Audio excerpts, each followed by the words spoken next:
Magandang araw po mga ka-FB, mga ka-YouTube at sa mga follower. Guys, ako'y lalapit sa inyo muli na kung saan hingi kami ng mga wheelchair.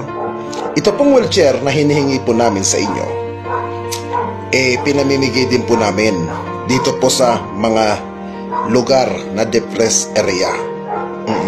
Saan area ba kami nagbibigay ng mga wheelchair? Kagaya dito po sa lalawigan, sa region po ng Cordillera Region.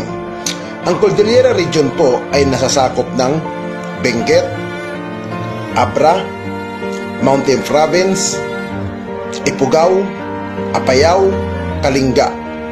Yung mga bayan pong yan, yung mga province pong yan, mga liblib na lugar.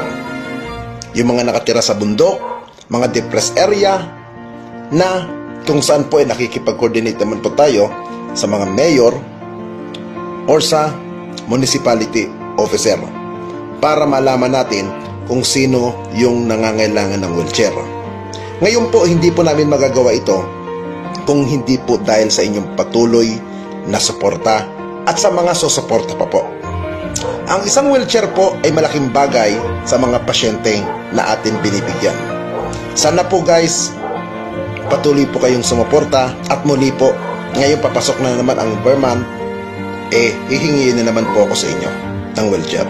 At asahan nyo po na bawat inyong binigay na wheelchair ay makakarating sa mga pasyente na dapat natin bigyan. Muli, magandang umaga sa inyong lahat.